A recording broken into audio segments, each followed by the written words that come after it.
ओम शांति। 29 जून 2025 की अव्यक्त बाप दादा की रिवाइज मुरली है ये 31 दिसंबर 2005 की, जो नव वर्ष के अवसर पर चली। और बाबा हम सभी बच्चों को पुरुषोत्तम संगम युग के कारण हर संगम की महिमा होने का राज बताते हुए हमें नव जीवन, नव युग और विदाई और बधाई का संगम युग अर्थात नव वर्ष की मुबारक दे रहे हैं। और इस समय हम कलयुगी नहीं बल्कि संगम युगी भाग्यवान ब्राह्मण आत्माएं हैं।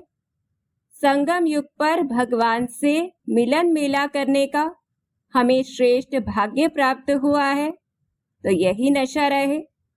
और किस प्रकार से हमें ऐसे संगम युग को सफल करना है, तो पहला तो सदा काल के लिए बाबा को सर्व बोझ देकर संगम युगी ब्राह्मण सो फरिश्ता बनकर बेफिक्र बादशाह बनना है। फिर दूसरी बात, इसमें चेक करते रहना है कि हमारे ऊपर कितना बोझ है और हम आत्माओं के ऊपर बोझ किस चीज का होता है। हर वो कलयुगी चीज जो हमें अपनी ओर आकर्षित करती है वो सब कुछ बोझ है। तो देखना है पुराने संसार की आकर्षण, पुराने संबंध के भी आकर्षण कहाँ तक है, और उसमें भी सबसे सूक्ष्म बोझ है पुराने संस्कार का आकर्षण, जिस कारण से ही व्यर्थ संकल्प हमारे अभी भी चलते हैं। वाचा में भी पुराने संस्कार दिखाई देते हैं और फिर युद्ध भी करनी पड़ती है। फिर तीसरा होमवर्क हमें करना है, तीव्र पुरुषार्थी बनकर दृढ़ संकल्प का अटेंशन रख एकाग्रता की शक्ति से योग को ऐसा पावरफुल बनाना है जो पुराने संस्कार का संस्कार कर योग अग्नि से जलाकर भस्म कर सदा के लिए हमारे संस्कार परिवर्तन हो जाए। क्योंकि रहा हुआ संस्कार वह समय पर धोखा देता है और अंत में भी धोखा देने के निमित्त बन जाएगा। फिर चौथी बात, एकाग्रता बढ़ाने के लिए हमें अभ्यास करना है मास्टर सर्वशक्तिवान स्थिति से मालिक बनकर जिस स्वरूप में जितना समय जहां हम एकाग्र होना चाहे हो सके। क्योंकि हम सभी बच्चे राजयोगी हैं, प्रजा योगी नहीं है। विश्व का राज्य प्राप्त करने का लक्ष्य रखते हैं, तो ऐसे मालिक बनकर स्वयं को ऑर्डर करना है, स्वराज्य अधिकारी राजा बनना है।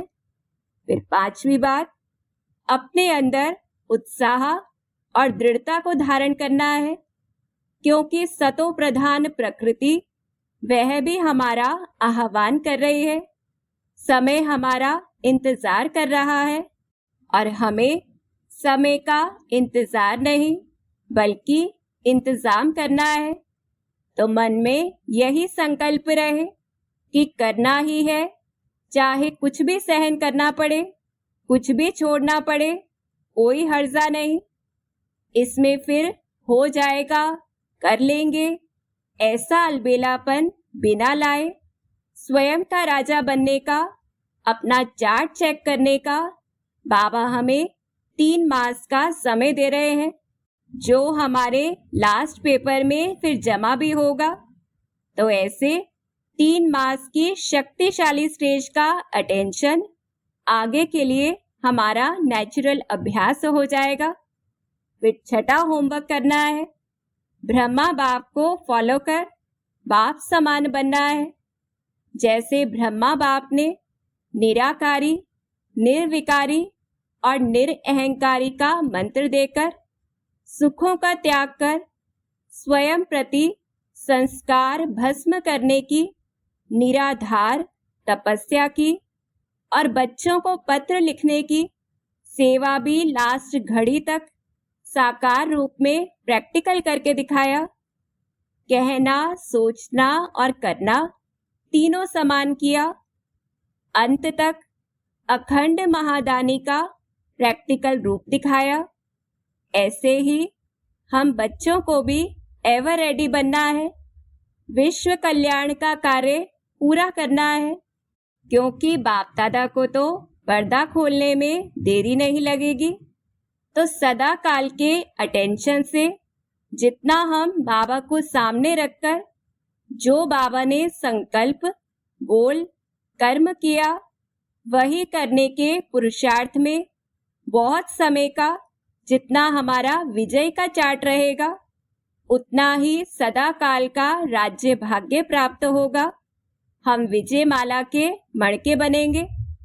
फिर 7वीं बात, सेवा में सदा जी हाजिर कर बाबा से प्यार का सच्चा सबूत देना है। फिर 8वीं बात, ऐसी आत्मिक स्थिति, आत्मिक बल अपने अंदर भरना है। हर कर्म में, हर चलन में ऐसी रूहानियत रहे जो दर्पण का कार्य करे, जिसके द्वारा कोई भी आत्मा जो हमारे सामने आए तो वह 1 सेकंड में स्वस्वरूप का दर्शन व साक्षात्कार कर ले। तो इस प्रकार से हमें यह 8 बातें पक्की करनी है और बाप समान बनना है। अच्छा, ओम शांति। ओम